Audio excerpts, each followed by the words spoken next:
time for our last panel with John Rossant, Chairman and Curator of CoMotion, here to talk about his book, Hop, Skip, Go, co-authored with Stephen Baker.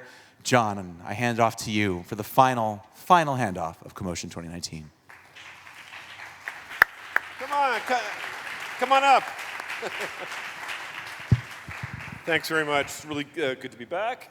I want to call our fellow panelists, Chris, Sampo. Gentlemen. And Sampo has come all the way in from Helsinki just for this. Please sit down. Sure. But we probably cannot have a successful event and conference about the future of mobility without either of you guys. So Sampo is the father of mobility as a service. I think you actually kind of coined the phrase, didn't you? Yeah, it's one of those things. It's great to be here now, called the father of MaaS, but you either become the village idiot or the genius, and the jury is still out there. TBD. Trust me, 15 years ago when I talked to the audience about MaaS, they went... Right. And I want to actually congratulate you because you just closed a very, very big financing last week, I guess. Yep, that's true. Congratulations, that's absolutely wonderful, a very large one. Thank you. Led by BP. Well, all the existing ones, including the Toyotas and Denzos, and we had Mitsubishi and Mitsui, so it's a variety of different investors in. Great. Congratulations. And Chris needs no introduction, but I will anyway, is a veteran of mobility and a veteran in the real sense, and a very proud Detroit Absolutely. and Michiganite. Michigander. Sorry, okay. There's no Michiganians and there's no Michiganites. Okay, It's only sorry about that. And was a partner at Fontinalis, which is probably the first pure play VC focusing on new mobility. Absolutely. It's still a real force in the industry. Steve Baker is one of my oldest and best friends. We were partners in crime in sort of earlier careers when we were journalists. Steve was responsible for the technology coverage of Business Week magazine in its prime. I was the Europe editor. We were together in the Paris office having a grand old time, and quite a few years ago now. Yeah. And when we decided to work on a book about mobility and the mobility revolution and the disruption in this industry, that's why we're all here. I mean, I thought Steve is just the perfect person because you really covered that first technological revolution, which was the internet and the web, et cetera. And we were just musing a couple of hours ago, and I remember it was 20-something years ago, sitting down as a delegation from McGraw-Hill from Business Week for the business side, and we all met in London, and at that time, the print press was just in its prime and making billions of dollars. Oh, yeah. And the Business Week magazine at that time was so thick with ads that we had to find special staples just to put the magazine together.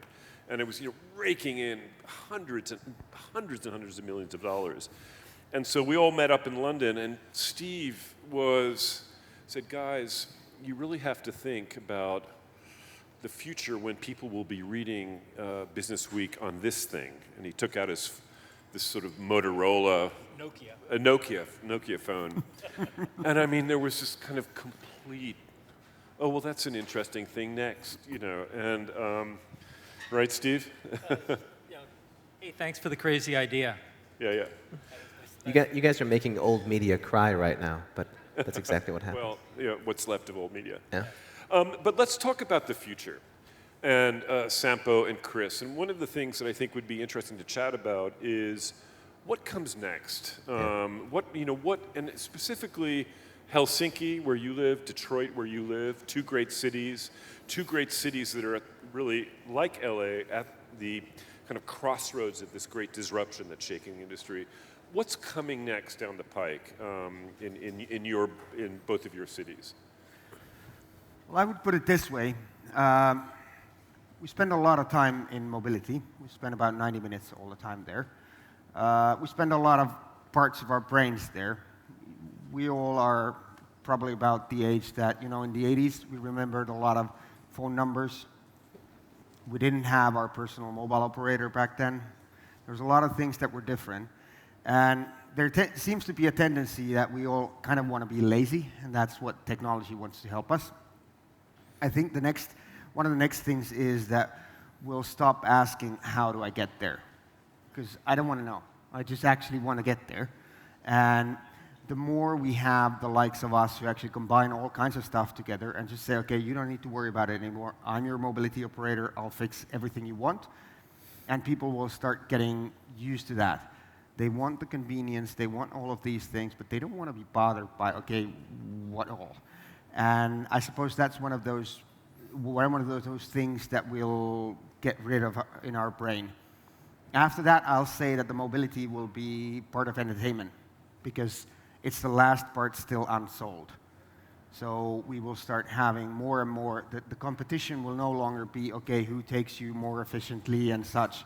It'll be who entertains you best within transportation. I'll tell you a small example that sort of seems to get people laughing is when in UK, for example, we have subscriptions. We say, okay, look, you're a prime customer of ours, and you pay a lot monthly for all your mobility needs. And if you want to be good, you want to be sustainable, you're okay commuting with the train. Since you're a good customer, we'll make sure that you've got your favorite cappuccino coming to the platform every time you go there. Somebody brings it to you, and everybody goes like, that's something. We'll start getting out of this, let's say, utility kind of thing and understanding why the cars are so great. It's because they're so individual, and nothing out there in mobility actually provides that individual sense. And that's where we're going to do next. No, I think absolutely agree. I think the curated experience is something that we're going to see more and more in mobility. But to step back, I think there's still a lot of work that has to be done as to how are we building amazing ecosystems. And so for us, over the last year, we've been focused on the Detroit Mobility Lab. How do we create talent in mobility, the future mobility engineer, with the premise being that before automotive, there was no automotive engineer. Before aeronautics, there was no aeronautic engineer. We need a new type of engineer, someone that's a tinkerer with backgrounds in robotics, electrification, connectivity, computer science. We have some of the best and the most per capita engineers in the world, mechanical and electrical, traditional in Detroit. We don't have nearly enough of the future type of talent that's going to drive the future of mobility. So that's going to be a big piece. And then how do you actually create, spatial regions or just buildings or areas of our city that are going to drive the future of the space in terms of business development, partnership, and entrepreneurship? And so one thing we just announced at another conference earlier this week at the former Cadillac Showplace at 6001 Cass in Midtown Detroit, we're going to have the Detroit Mobility Lab campus, and it will be, I believe, one of the biggest nodes for mobility in North America for the next couple of years at a minimum, in which we'll have OEMs, Tier 1s, technology, entrepreneurship, sovereign states, and investors under one roof at this former beautiful building that's going to be beautiful again. And the types of collisions that are going to take place there around business development, partnership, and entrepreneurship, it's that next stage of how we can build that in Detroit. And then last but not least, how do we actually have a virtuous cycle? We were talking about this backstage. I have a thesis around the industrialized West, and you look at places like Detroit, Pittsburgh, Munich, Wolfsburg, Berlin, Tokyo.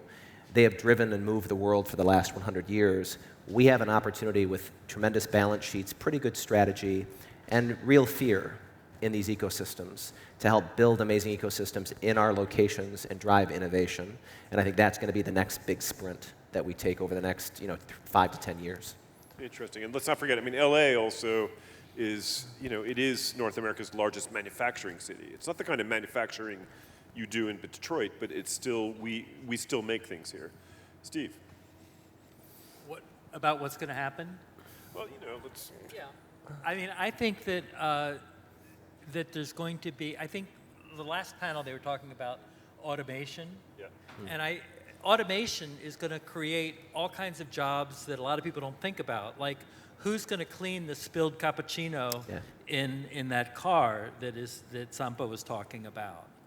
and who's going to charge those batteries, and where are you going to take those cars to be serviced, and what kind of real estate operations are there going to be outside of our great cities to deal with this, and what's the labor force going to be like to provide all these services that, if you think about the cell phone brought together all kinds of businesses that didn't used to be together, like music and maps, and the mobility revolution is going to do the same thing. It's going to mix all these different services together in ecosystems and in packages that we're only kind of envisioning now. And I think that's kind of exciting. It's full of possibilities. Yeah, for sure. Sampo. So if we all here believe that there's a disruption in mobility, then you need to think what will happen with that. T. Ford actually brought people something incredible. It brought us freedom, our personal freedom to go anywhere, anytime, on a whim, just like that. T. Ford of mobility is being able to do the same sort of promise, but without the ownership. Yeah. If we believe that there's a disruption coming, now there's also one major thing that T. Ford and the evolution afterwards, what it brought, was the cities, how they're built. I mean, one of my best moments in my career was in New York, when in the same design place we had WIM on the other side. On the other side, there was Futurama from year 32, which amazing how it showed that this is how the cities will look like, with car connecting it all. Now, if we think that the demand is going to change, it definitely means that the cities were going to change. And how they're going to be changed?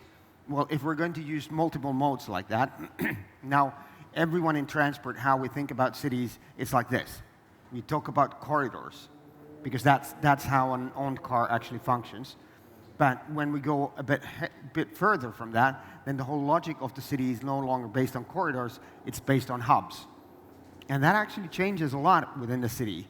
There's actually, we need a Futurama 2.0, but people think that digitalization actually lowers somehow the need for investment into the cities. That's not true at all, because we're going to have another New Deal coming up, which means that because transport is the sort of the skeleton of the cities, and if the demand changes, the skeleton needs to be changed, which means there's going to be a New Deal. And what I love about that is we're not, to your point, we're not talking about owning assets, we're talking about owning experiences. Exactly. And if you're going to do that well, you have to have engagement with all stakeholders. So one thing that we talk a lot about is it's not just the technology firm barging into a city center and saying, we're going to offer this. It's not a city on a standalone basis saying, we will be the be-all and end-all when it comes to public transportation. It's not the consumer just choosing to do things that are against any of those stakeholders. It's actually working together, how novel, to provide these incredibly curated experiences that give people back more dollars in their pocket, more optimized experiences, the modes they want to be in, and most importantly, gives them back time, which is what everyone values the most. And so that is, I believe, the future of mobility in many ways is improving the experience of the individual and giving them the things that otherwise they would not have because they're sitting in traffic on the 405. And we can change that. Right. Wow. What is your view on the sort of aerial future of mobility? I think it's going to be a big part of multimodal transit. I believe within my lifetime, and I say this often, I've got a 4-year-old boy and a 1-year-old boy, that this industry is a multi-generational opportunity. So for those of us that are investing, that are building, that are creating talent in mobility, it'll be something if they choose to be mobility experts or mobility entrepreneurs, they'll be able to do. But I believe in our lifetime, whether it's on a Blade today or whether it's on a VTOL asset that I'm getting an autonomous vehicle to get to A to B, we will be able to do something novel in the history of humanity in that we'll be able to maximize our mobility utility. The price we're willing to pay with the time we have and the mode we want to take. And I will have vehicles that will be at my demand within a 3-minute ETA. And if it's an all-land road experience, that'll be that. But if it's a long distance, I will get an electrified, autonomous, urbanized fleet. It will take me to a VTOL helipad or a VTOL pad. I will take that to the next, demarcation hub, and I will I will walk, or I will get on a bike, or I'll get in a vehicle. And the utilization of those assets will be so efficient and just the reduction of carbon, the increase in experience, and the increase in time saved, I believe it'll be a huge part of it. Building up on that one, because it is about giving me back my 90 minutes. Yeah. It's my time if I can use it. We're willing to waste that much every day just to get to places. Now, if it is about giving me back my time, what all of us actually need to do is, I'm an engineer, would like to solve this. If the world would be engineers, we wouldn't have car industry, sorry to say. We'd all be doing public transport because it's just so much more efficient. Yeah. We'd be all going like this because it's efficient. What all of us need to find is this individualism within that efficient system. In a way, it is about finding that, T4 of mobility is being able to answer and guarantee. It's about service promise of anywhere, anytime, on a whim, with all these modes that I promise to you. Because wherever I go and ask people, what would it take for you to give up your car? Eventually they'll say, well, if you could promise this, and this. And I say, okay, with all of these I can promise.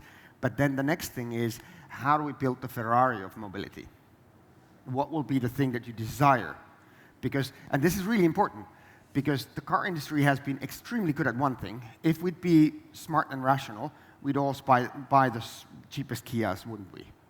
Because it'll get you there. We don't. We buy something much better.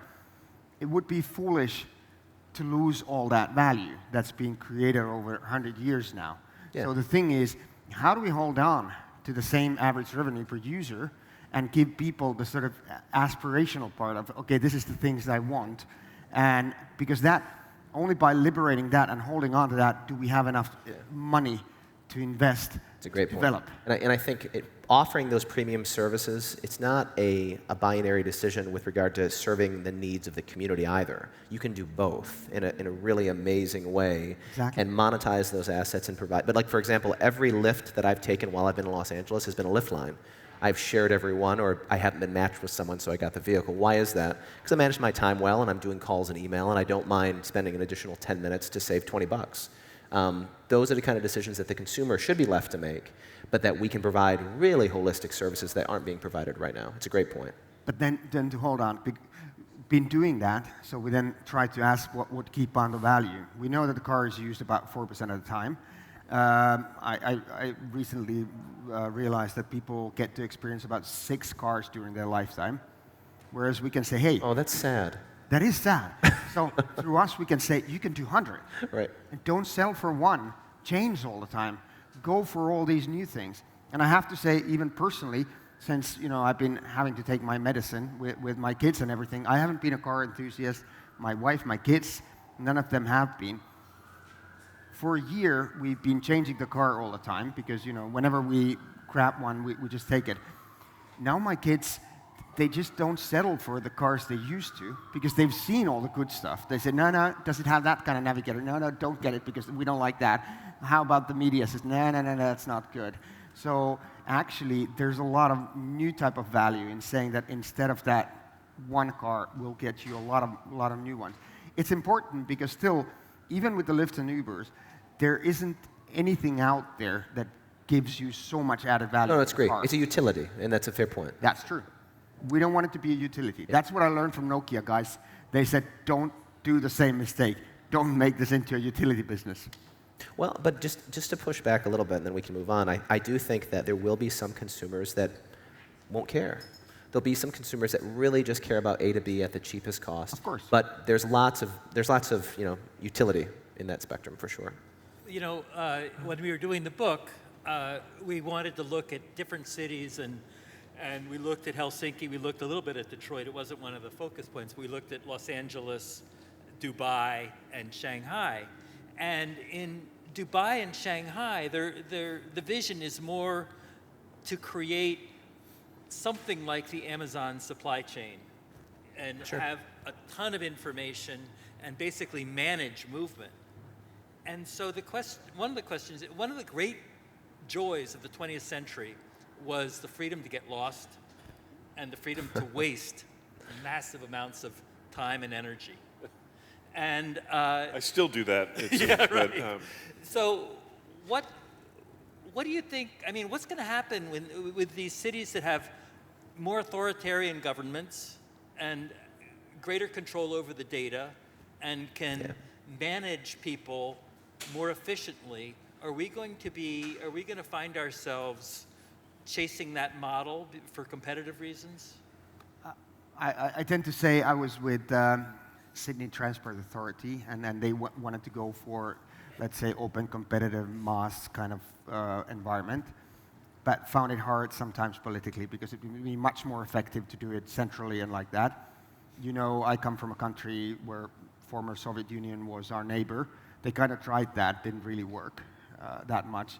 But I told the guy from Transport Authority that you can do the same thing because it's a great idea. Let's do it with an authoritarian method. Works perfectly. What makes even more sense is that you send out an RFP for the car OEMs for a white label car that you will be providing for the citizens of Dubai for the next 5 years. That's a really smart idea because it's much more efficient that way. You can make sure that they're sustainable, productive, and all of this. We tend to forget that freedom of choice is a really powerful driver, and it's also the only driver that drives innovation. Because if you don't have that competition, B2C competition, you're not going to see amazing stuff out there. And I think that's right, but I would offer when you look at, I think it really depends on the ethos of the governmental authority that's overseeing movement in those spatial regions and the underlying philosophy. And what I mean by that is we could have amazingly optimized, differentiated choices across all of our mobility needs.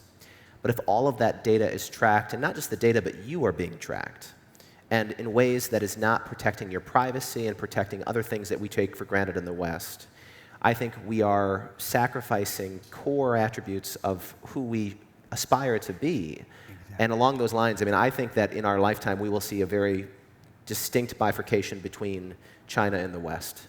I think we will see very different systems, national champions, use and housing, and differentiated ways in which data will be just kind of utilized. We're already seeing that. I mean, exactly, clearly. and I think it's just going to continue. Now, will those choices in those totalitarian, despot regimes be really great, and will there be great technology there? There will be, but again, that ethos and that philosophy matter. Yeah, but in the last panel on automation, there was some talk about the blurring of the lines between public and private. Sure. Which is, I think, defines a lot of the disruption taking place in the West, certainly. Here in Los Angeles, for example, the city authorities are locked in a quite almost existential battle with Uber, for example, over data, as all of us are aware. So where does that go in our Western societies, that tension between public and private? Because we're not at a steady state yet. I mean, we're going to arrive at something, I suppose, where there's a greater understanding of what that cooperation and partnership has to be in the future. We're not there, but we're kind of searching for it somehow. Sure. What I like a lot, in looking in the city of Detroit, for example, we were the first city in the country to have a chief of mobility in Mark de Laverne. We are working incredibly closely across the private and the public sector with regard to economic development initiatives on the state level, strategic initiatives on the city level, private sector driven and nonprofit driven talent, kind of building consortiums, looking at different ways to drive our ecosystems. That is just such a unique model, and there's going to be a lot of lessons that can scale regionally, nationally, internationally from what we're doing there. And it's one of the great aspects of our system here in the United States. But I do think that there's going to be a little give and take, as you said, in those discussions around how data is being used, what is a best practice, until we have real standards that are established. But the nice thing is, I think in many regions around the country, we're seeing people come together and say, let's create the premier ecosystem for mobility. We have amazing industrial automotive manufacturing assets. Los Angeles has other attributes. Helsinki has other attributes. How do we leverage what we have naturally? How do we work with partners in terms of the things they do better? And just have better systems for our citizens. And I think, Mayor Garcetti launched yesterday the Yeah. Urban Mobilities Lab, which is a partnership between city agencies and Waymo and Lyft and Verizon and Avis Budget. That would have been unthinkable 3 years ago. Yeah. I would put it this way, and I know that's the point where I lose all my credibility as a startup CEO, but the biggest innovations actually in this field of mobility do not come from us, not from you, none of us. It'll be in the field of regulation. Who gets it right so that it works? God save us all. Works for the market, works for the end user, works for the city and sustainability in a way that it actually functions.